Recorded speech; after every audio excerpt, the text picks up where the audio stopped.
আজকের আলোচনার বিষয় সাধারণ জ্ঞান বাংলাদেশ বিষয়াবলী। সর্বপ্রথম বঙ্গ উল্লেখ পাওয়া যায় ঐতিহ্য আরণ্যক গ্রন্থে। সর্বপ্রথম বঙ্গর উল্লেখ পাওয়া যায় ঐতিহ্য আরণ্যক গ্রন্থে। আকবরনামা গ্রন্থের লেখক কে? আকবরনামা গ্রন্থের লেখক হচ্ছে আবুল ফজল। রিয়াজ আস সালাতিন এটা কি ধরনের গ্রন্থ?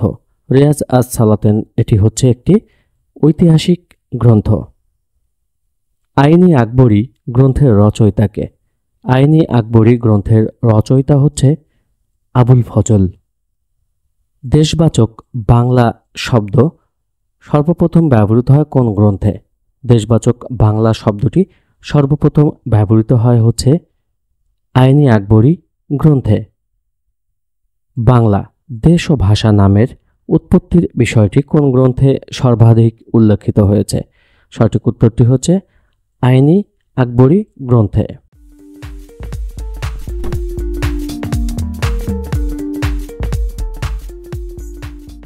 চীনদেশীয় ইতিহাসের জনক সুমা কিয়েন ভারতীয় ইতিহাসে গ্রন্থ রচনা করেন হচ্ছে খ্রিস্টপূর্ব প্রথম শতকে।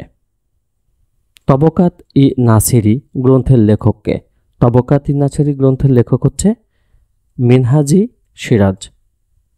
তাম্রলিপ্ত কি?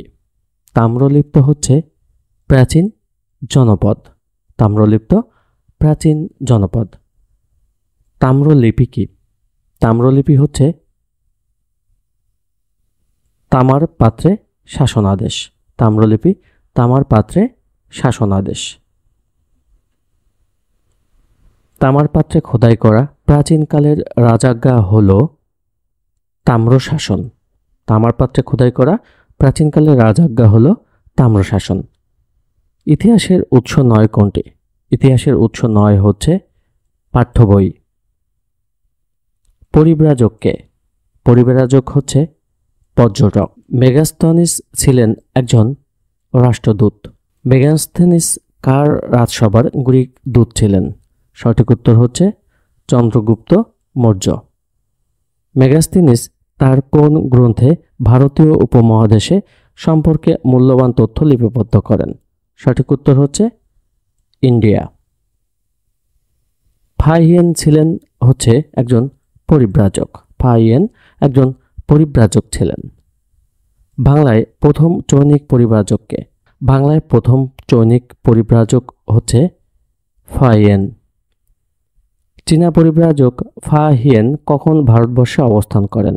সঠিক উত্তর হচ্ছে 401 থেকে 410 খ্রিস্টাব্দে। চীন দেশের কোন ভ্রমণকারী গুপ্তযুগে বাংলাদেশ আগমন করেন? সঠিক উত্তর হচ্ছে ফাহিয়েন। চৈনিক পরিব্রাজক ফাহিয়েন কার শাসনামলে বাংলায় আসেন? সঠিক উত্তরটি হচ্ছে দ্বিতীয় চন্দ্রগুপ্ত। হিউয়েন সাং বাংলায় এসেছিলেন যার আমলে? সেটি হচ্ছে তিনি হচ্ছেন হর্ষবর্ধন। হিউয়েন সাং বাংলায় এসেছিলেন হর্ষবর্ধনের আমলে। প্রিয় শিক্ষার্থী, আপনি যদি বিসিএস, প্রাইমারি, নিবন্ধন, স্বাস্থ্য সহকারী, ডাক বিভাগ, বাংলাদেশ রেলওয়ে, খাদ্য অধিদপ্তর, বিভিন্ন মন্ত্রণালয় অধিদপ্তর সহ সকল সরকারি নিয়োগ পরীক্ষার নিশ্চিত কমন এবং পাস উপযোগী শর্ট সাজেশন সকল বিষয়ের অর্থাৎ সাধারণ জ্ঞান, বাংলা, ইংরেজি, গণিত এই 4টি বিষয়ে সাজেশন সংগ্রহ করতে চান তাহলে কল করুন আমাদের এই নম্বরটিতে 01711317691। হোয়াটসঅ্যাপের মাধ্যমেও যোগাযোগ করতে পারেন। ধন্যবাদ। চীনা পরিব্রাজক হিউয়েন সাং এর দীক্ষাগুরু কে ছিলেন? চীনা পরিব্রাজক হিউয়েন সাং এর দীক্ষাগুরু ছিলেন শিলভদ্র। মহাবীর শিলভদ্র কোন মহাবিহারের আচার্য ছিলেন? সঠিক উত্তর হচ্ছে নালন্দা বিহার। ইবনে বতুতা কোন দেশের পর্যটক? ইবনে বতুতা হচ্ছে মরক্কোর পর্যটক। কার রাজত্বকালে ইবনে বতুতা ভারতে এসেছিলেন? সঠিক উত্তর হচ্ছে মোহাম্মদ বিন তুগলক। ইবনে বতুতা কোন শতকে বাংলাদেশে আসেন? ইবনে বতুতা বাংলাদেশে আসেন হচ্ছে 14 শতকে। বিখ্যাত পর্যটক ইবনে বতুতা কত সালে বাংলাদেশে ভ্রমণ করেন? বিখ্যাত পর্যটক ইবনে বতুতা বাংলাদেশ ভ্রমণ করেন হচ্ছে 1345 সালে। নিচের কোন পর্যটক সোনারগাঁও এসেছিলেন? সঠিক উত্তর হচ্ছে ইবনে বতুতা। মধ্যযুগে কোন বিদেশি পরিব্রাজক প্রথম বাঙ্গালা শব্দ ব্যবহার করেন? সঠিক উত্তর হচ্ছে ইবনে বতুতা। সফরনামা গ্রন্থের রচয়িতাকে? সফরনামা গ্রন্থের রচয়িতা হচ্ছে ইবনে বতুতা। সফরনামা গ্রন্থের রচয়িতা ইবনে বতুতা। কে বাংলাকে দোজকপুর নিয়ামত বলে অভিহিত করেন? সঠিক উত্তর ইবনে বতুতা। কোন ব্যক্তি বাংলাদেশকে ধন সম্পদপূর্ণ নরক বলে অভিহিত করেন? সঠিক উত্তর ইবনে বতুতা। ইবনে বতুতা বাংলার কার সাথে সাক্ষাতের উদ্দেশ্যে এসেছিলেন? সঠিক উত্তর হচ্ছে হযরত শাহজালাল। মা হুয়ান কোন দেশি পর্যটক ছিলেন? সঠিক উত্তর হচ্ছে চীন। চীনের পরিব্রাজক মা হুয়ান সোনারগাঁও সফর করেন হচ্ছে 1342 সালে। কোন গোষ্ঠী থেকে বাঙালি জাতির প্রধান অংশ গড়ে উঠেছে? সঠিক উত্তর হচ্ছে অস্ট্রিক। বাংলাদেশের প্রাচীন জাতি কোনটি? বাংলাদেশের প্রাচীন জাতি হচ্ছে দ্রাবিড়।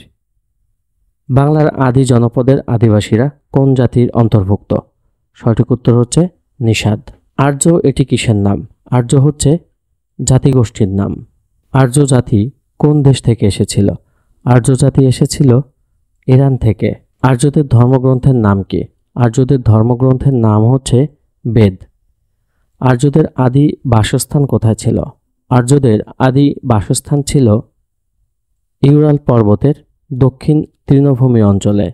বাংলার আদি অধিবাসীগণ কোন ভাষাভাষী ছিল? বাংলার আদি অধিবাসীগণ ছিল অস্ট্রিক।